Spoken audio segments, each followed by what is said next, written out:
My sister hands Lily the gift and smiles too brightly. Lily hugs her, but keeps looking past her shoulder. The driveway is empty. No cars, no familiar faces. "Grandma's not with you?" she asks softly. My sister's eyes meet mine. A flash of anger hides behind her smile. "She couldn't make it, honey, but she sends love." Lily nods and clutches the box like it's fragile. She disappears into the kitchen, quiet now. The front door closes with a sound that feels final. My phone buzzes in my pocket. A text from Mom. "Don't be dramatic. It's just a kid's party." Just a kid's party. Just my kid's party. I stare at the words until they blur. My sister clears her throat. "They're not coming, are they?" she says. I shake my head. She sighs and touches my arm. "I'm sorry, Anna. You deserve better." The bell rings again, saving me from replying. Parents arrive with smiling daughters in pink dresses. Tiny gift bags, shiny cards, cheerful voices. Neighbors bring folding chairs and trays of snacks. Everyone seems to know what to do but me. I smile, thank them, move like a robot through the motions. The sun feels too hot, the air too heavy. Lily keeps glancing toward the gate every few minutes. Her smile falters, then rebuilds itself each time. "Do you think Grandma forgot?" she whispers later. I crouch beside her and smooth her hair. "She's just busy, baby. Look at all your friends." She nods, but her eyes say she doesn't believe me. The cake melts a little in the heat. I light 9 candles and sing with the others. Her voice trembles on the last line of the song. When she blows the candles out, I make a wish for her.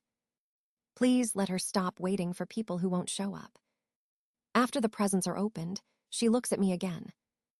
"Maybe Grandma got lost," she says hopefully. I can't answer. My sister steps in with a soft lie about surprises later. Lily brightens a little, and the moment passes. When the guests leave, silence fills the yard. Paper plates, streamers, half-eaten cake. My sister helps gather things, while I wash dishes inside. The faucet runs too long before I realize it. Through the window, I see Lily drawing chalk rainbows on the driveway. She's laughing with my sister, trying to pretend nothing hurts. The phone buzzes again. A new message from Mom. "Need $350. Family emergency. Can you send today?" My hand tightens until a plate cracks in two. I stare at the message, the time stamp. 3:48. Right in the middle of the party she skipped. Something inside me shifts. A soundless snap. All these years of giving, waiting, believing. And now, I finally see it clearly. It was never about love. It was about convenience. And I am done being convenient. A week passes after the party. The leftover balloons hang deflated in the corner. Lily's drawings cover the fridge, bright but lonely. My phone buzzes again, pulling me from work emails. A new group message from Mom and my sisters. Exciting news, the first line says. "My Sweet 16 venue is confirmed. $1,850 per guest." Then another message. "Anna, you'll cover Grandma's share since she's on a fixed income." I stare at the screen, heart pounding. They skipped Lily's party, but have money for this. Attached is a glossy PDF with my face printed on it. Under my phone, bold letters read Platinum Sponsor, Anna Lewis. I never agreed to this. I never even replied. My throat goes dry as the next text arrives. "You're the accountant," my sister writes. "Just handle the deposit." Not a request. A command. I set the phone down slowly. On the counter sit unpaid bills, medical receipts, rent notices. Every number perfectly aligned in my spreadsheet. Rent $1,025. Groceries $400. After-school care $240. Savings for Lily's braces $4,200. Every cent accounted for. No room for family extravagance. Still, they think I have endless funds. Because I always find a way. Because I always fix everything. The truth hits hard. I have become their safety net, not their sister. Their comfort, not their equal. I open my banking app and stare at the balance. The numbers blur into my reflection. Then I scroll through the old transactions. $650 for my salon. $420 for Mom's new patio furniture. $840 for Christmas gifts last year. None repaid. Not even acknowledged. A pattern years in the making. My father once said, "Your mother measures love by what you give." I used to think he was bitter. Now I know he was warning me. The phone rings again. It's Aunt Carol, my quiet voice of reason. She doesn't ask for anything.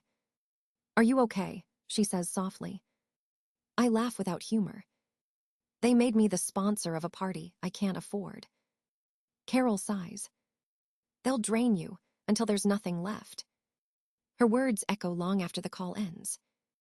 I glance toward Lily's room. She's building a Lego tower, humming to herself. She deserves stability. She deserves a mother who isn't always broke and broken. My stomach twists with guilt and resolve. I grab my laptop and open my budget file.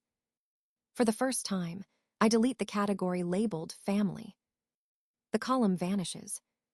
The balance shifts. Freedom looks like a clean spreadsheet. The phone buzzes again, another message from Mom. "Did you send the deposit yet?" I don't answer. Instead, I open my payment app. I type her name. Amount, $1. Memo, congrats. My thumb hovers above the screen for a second.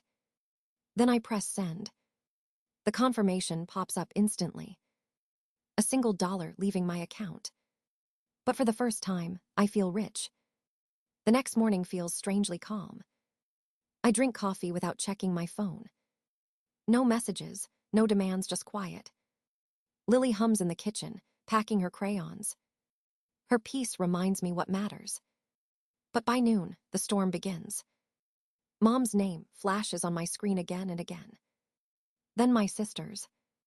"What is this $1 nonsense?" One text screams. "You're embarrassing the family," says another. I put the phone face down on the counter. The air feels heavier than before. By evening, a car door slams outside. Voices follow. Sharp, angry, familiar. I peek through the peephole. Mom stands on my porch, arms crossed, flanked by my sisters. "Open the door, Anna," she yells. "You owe us an explanation." Lily appears behind me, clutching her stuffed rabbit. "Is Grandma here?" she whispers. "Yes, but she forgot to call first," I say softly. The pounding on the door grows louder. "You can't hide forever," one of them shouts. "After everything we've done for you." My hands tremble, but I stay silent. Then blue and red lights flash outside. Of course they called the police. When the knock comes again, it's calm, steady. "Evening, Miss Lewis," says the officer I recognize. He coached Lily's soccer team last spring. "Your family called about a dispute." Mom jumps in before I can speak. "She's keeping property that belongs to us," she declares. "And she's been sending threats." Lily hides behind me, eyes wide. "Can I come in for a minute?" the officer asks. I nod and lead him to the kitchen table. I show him the messages. The screenshots, the payments. The $1 Venmo note labeled, "Congrats." "This isn't about property," I explain quietly. "It's about boundaries." He scrolls through the evidence, then looks up at me. "They're used to you fixing everything," he says gently. "When you change the rules, people panic." Outside, their voices grow faint as he steps onto the porch. Through the blinds, I see him talking to them, calm and firm. A few minutes later, their car doors slam again. Engines start. Tail lights fade down the street. Silence returns, thick but peaceful. I lock the door and check it twice. Lily stands in the hallway, small and uncertain. "Mom, are we in trouble?" she asks. I kneel to meet her eyes. "No, sweetheart, we're safe." She frowns, then whispers, "Did Grandma get mad because we said no?" I swallow hard. Sometimes people get mad when you stop letting them hurt you. She nods slowly, thinking it through. That night, after she's asleep, I sit at the table again. My hands still shake, but something inside feels new. Not fear. Not guilt. Strength. For years, I thought keeping peace meant keeping quiet. Now I know silence was their weapon, not mine. I take a deep breath and write 3 words on a sticky note. Boundaries, hold firm. I stick it to my laptop, where I'll see it every morning. The house is still. For the first time in years, the silence feels like peace, not punishment. 2 days later, the quiet breaks again. My phone lights up before sunrise. Dozens of notifications flood the screen. My sister's name appears at the top of a post. When toxic people show their true colors, it begins. She's written a long story about betrayal and greed. Comments pour in like rain. Family always comes first. "So sorry you're dealing with this." Not one person asks my side. I scroll until my eyes ache. They've painted me as the villain. The ungrateful daughter. The selfish sister. I close the app before the words can cut deeper. Lily walks in, sleepy and soft-voiced. "Mom, why are you up so early?" I force a smile. "Just reading." She nods and goes to pour cereal. Her peace is all that matters. After she leaves for school, I sit in the kitchen. Sunlight creeps across the table. The quiet feels heavier than ever. Then a knock sounds at the back door. It's Mrs. Patel from next door, holding banana bread. "I saw the post," she says gently. "Don't let them drag you down." I blink hard, fighting tears. "How did you know?" "Because we've all had someone like that," she replies. She leaves the bread on the counter and pats my hand. It smells warm, like cinnamon and care. Later that day, Aunt Carol calls. Her voice is steady, kind. "You did the right thing," she says.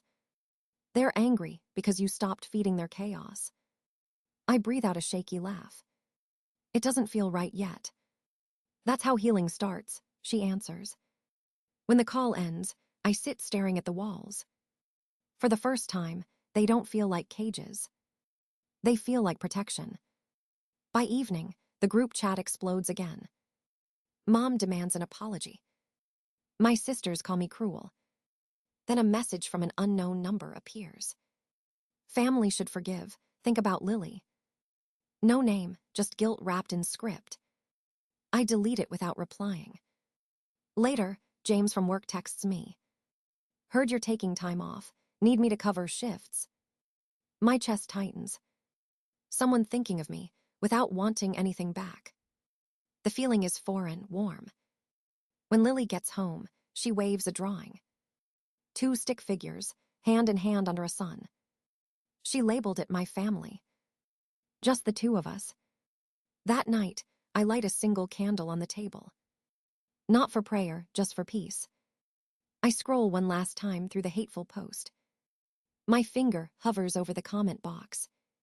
Words fill my head, proof, explanations, defense. Instead, I type 5 simple words.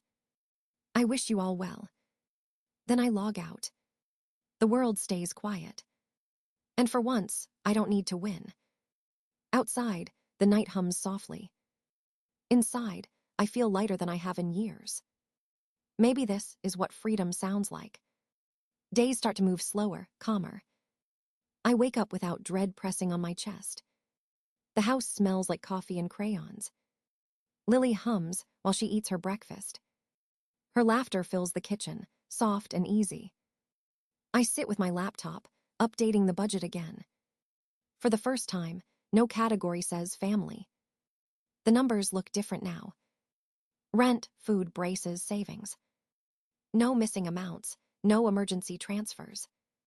I realize I've been buying peace for years. Now I'm learning to earn it instead. The extra $700 sits untouched in my account. It feels like breathing room, not guilt. I open a new folder labeled Future. Inside, I start an education fund for Lily. It's only a few $100s, but it feels like hope. Later, we walk to the park with ice cream. She beats me at hopscotch and laughs until she falls. The sun hits her hair, and she looks free. I realize she's smiling more these days. No more checking the gate for people who never come. Just joy, plain and unguarded. At home, she tapes a new drawing to the fridge. It says "Me and Mom" in bright colors. I add her thank you cards beside it. Each one tiny proof that kindness still exists. When night comes, she curls beside me on the couch. "Mom," she whispers, "are we happy now?" I blink back tears and nod. "Yes, sweetheart, we really are." The next morning, I buy fresh flowers for the kitchen table. Tulips, yellow and wild just because they're pretty. I haven't done that in years. Not for anyone else, just for us. James drops by after work with a casserole dish. "You look better," he says simply. I laugh. I feel better. He doesn't ask for details. He just sits and eats with us, like it's normal. When he leaves, he takes the trash out without being asked. Simple gestures feel enormous now. Later that week, Mrs. Patel invites Lily for knitting lessons. She says I have talent. Lily beams. "Then you should go," I tell her. The next day, I find her tiny hands tangled in yarn. She's laughing, learning, living. The world outside our small house is finally gentle. My phone buzzes again that night. A new message from Aunt Carol. "Proud of you. They're angry, but truth stands." I smile and put the phone away. The kitchen clock ticks softly. No chaos, no shouting, just rhythm. I open my journal and write one line. Peace is louder than noise. Outside, rain starts tapping on the window. I used to hate nights like this. Now they feel like a song. Lily sleeps soundly in the next room. I sit in the quiet, heart steady, hands warm. For the first time in forever, silence doesn't feel empty. It feels like home. Winter comes quietly, softer than I expected. The first snow falls, while Lily decorates our tiny tree. She hums an off-key carol, eyes glowing. Each ornament is handmade, uneven but perfect. We string popcorn and laugh when it breaks. I don't check my phone all evening. Peace tastes like cinnamon and silence. The next morning, 3 envelopes arrive in the mail. Mom's handwriting, then my sister's. I know before opening them what they'll say. Family should be together for Christmas. We've all made mistakes. Let's start fresh. Then, in smaller writing at the bottom, "Can you contribute $750 for the venue?" I set the card aside without anger. Just a quiet understanding of what it means. Some people never change because they never have to. Lily's photo on the fridge catches my eye. Her smile reminds me why I can't go back. After dinner, I take out an old family photo. We're all smiling, years before everything cracked. I remember the fight that came after. The bills, the shouting, the blame. It's strange how pictures lie. I slide it into a drawer and replace it with Lily's school picture. The girl with the brave smile deserves better. That night, I draft a letter to my family. No anger, no pleading, just facts. Every loan, every broken promise, every missed call. I end with one sentence. This isn't about money, it's about respect. I print 3 copies and send them certified. 2 weeks later, a card comes addressed to Lily. It's from a classmate who missed her birthday. Inside are 3 $1 bills, taped to a handmade card. "For ice cream," the note says. Lily's eyes sparkle like she's been given treasure. She runs to the fridge and tapes the card there. "This is my favorite one," she says proudly. I smile through the ache in my throat. $3 from a child, saving for a bike. Worth more than all the promises my family ever made. Days pass quietly after that. No more calls, no guilt, just space to breathe. We paint the living room pale yellow one weekend. Lily says it looks like sunshine inside. I think she's right. James builds a bookshelf for us and stays for dinner. Mrs. Patel drops off cookies shaped like stars. Aunt Carol drives down with a photo album labeled Our Family. Inside are pictures of all of us laughing. Not perfect, but real. Each page feels like proof of something new forming. Spring comes before I notice. Lily's 10th birthday is near. We plan a picnic in the park with friends who always show up. No grand promises, no guilt. Just laughter and love. A week later, a small card from Mom arrives. Inside is $50 and a simple note. Happy birthday, granddaughter. No strings, no excuses. I place it in Lily's savings jar. Some boundaries heal slowly, but they hold. That night, I write in my journal again. Family isn't who shares your blood. It's who shows up when it matters. I close the book, listening to Lily's steady breathing. The house feels warm, alive, whole. And for the first time, I don't wish for anything more. The evening air is calm and golden. Lily's laughter drifts from her room like music. I sit at the kitchen table, journal open. The page glows under the soft light. I write slowly, letting each word settle. We built something real, something ours. On the wall above me hangs a new photo. Lily, Aunt Carol, Mrs. Patel, James, and me. All smiling, no pretense, no tension. Behind the frame is a small note Lily wrote. Our family. Just 2 words, but they fill the room. Outside, the wind moves gently through the trees. The house no longer feels small. It feels safe. It feels like home. I close the journal and exhale deeply. The kind of breath that comes after years of holding in. My phone buzzes once, then stops. I don't check it. The world can wait. For now, there's peace here. Lily calls, asking for a bedtime story. I smile and rise, heart light. In the quiet, I realize something true. Freedom doesn't shout. It whispers, softly but endlessly. And tonight, I finally hear it.